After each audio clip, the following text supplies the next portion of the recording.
Hello दोस्तों, बहुत बहुत स्वागत है आप सबका हमारे इस चैनल पे।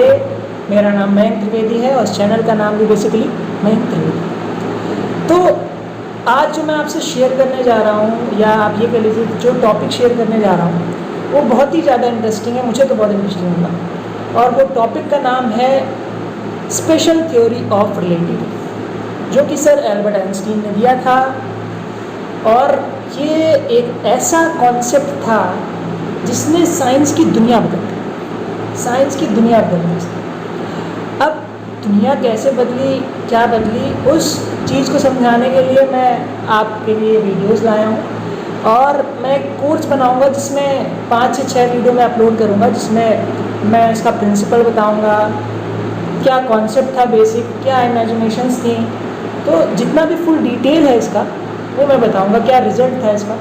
तो मैं बिल्कुल अच्छे से बताऊंगा, क्योंकि मैं अपने आप को रोक नहीं पाया इस सब को शेयर करने से। क्योंकि जब मैंने इसको पढ़ा तो ये मेरे दिमाग में इतने अच्छे से स्ट्रक किया कि मतलब कहते हैं ना, मज़ा। तो बेसिक सबसे पहले हम लोग क्या करते हैं कि सबसे पहले मैं आपको प्रिंसिपल बता देता हूँ। इस जो लेसन में मैं आपको सब इंट्रो दूँगा। ठीक है, अगर आप चाहते हैं कि स्पेशल थ्योरी ऑफ रिलेटिविटी पे मैं पूरा लेक्चर बनाऊँ तो आप बिल्कुल मेरे साथ रहिए, मैं पूरी डिटेल में बताऊँ। ठीक है, सबसे पहले जो इनका जो प्रिंसिपल था, प्रिंसिपल बेसिक प्रिंसिपल था, बहुत ही सिंपल सा प्रिंसिपल था। इन्होंने क्या कहा कि जैसा कि आप सब जानते हैं कि इनर्शियल फ्रेम के बारे में जानते हैं। इनर्शियल फ्रेम वो फ्रेम होते हैं जिसमें न्यूटन्स के लॉ एप्लीकेबल होते हैं। ठीक है, तो इन्होंने क्या कहा कि इन्होंने सबसे पहले ये प्रिंसिपल लिया कि जो सारे इनर्शियल फ्रेम्स हैं, जो सारे फ्रेम्स हैं वो इक्विवेलेंट हैं। और फ्रेम्स का जो मोशन है वो हमेशा रिलेटिव रहता है। मतलब किसी भी फ्रेम को हम लोग रेस्ट पे ले सकते हैं और किसी भी फ्रेम को हम लोग मोशन पे ले सकते हैं। मतलब जैसे दो हाथ, ये एक फ्रेम रुका हुआ है, ठीक है, हम लोग इस फ्रेम को चला रहे हैं। ठीक है, तो इसका मतलब क्या है कि इसको हम लोगों ने रेस्ट पे ले लिया और इसको मोशन पे ले लिया। लेकिन एक्चुअली क्या है कि एक्चुअली हमारी अर्थ मूव कर रही है, तो ये दोनों ही मूव कर रहे हैं। ना तो ये रुका हुआ है, ना तो ये रुका हुआ है, ना तो ये चल रहा है, ना तो ये चल रहा है। दोनों ही चल रहे हैं, दोनों ही रुके हुए हैं। हमारे अकॉर्डिंग ये रुका हुआ है, लेकिन अगर कोई बाहर से देखेगा, आपके बाहर से दिखेगा नहीं, लेकिन अगर देखेगा तो लगेगा कि ये भी मूव कर रहा है। ठीक है, तो ये एक बेसिक सा प्रिंसिपल उन्होंने इस्तेमाल किया। उन्होंने ये कहा कि न्यूटन्स के जो लॉ हैं सारे इनर्शियल फ्रेम्स में वो सेम रहते हैं। जैसे हम लोग किसी प्लेटफॉर्म पे खड़े हैं, हम लोगों ने एक स्टोन ड्रॉप किया, वो स्टोन हमारे लेफ्ट पैर में गिरा।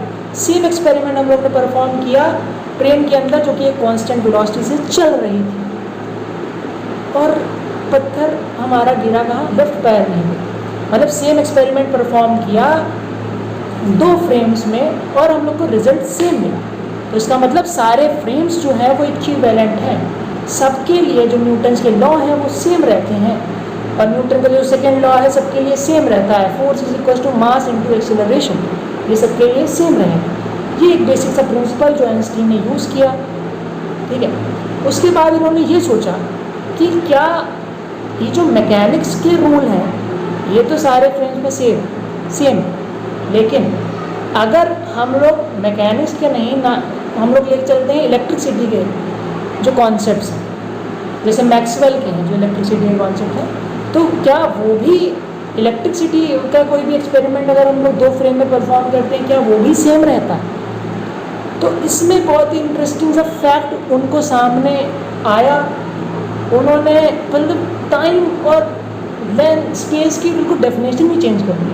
मतलब उन्होंने ये बता दिया कि टाइम स्लो हो जाता है अगर हम लोग बहुत तेज़ स्पीड से चलते हैं। मतलब उतनी स्पीड जो कि स्पीड ऑफ लाइट के पास है, तो टाइम उसका रुक जाता है, धीमे धीमे चलने लगता है। और जब हम लोग जो स्पीड है वो स्पीड ऑफ लाइट के बराबर हो जाती है तो टाइम बिल्कुल रुक जाता है।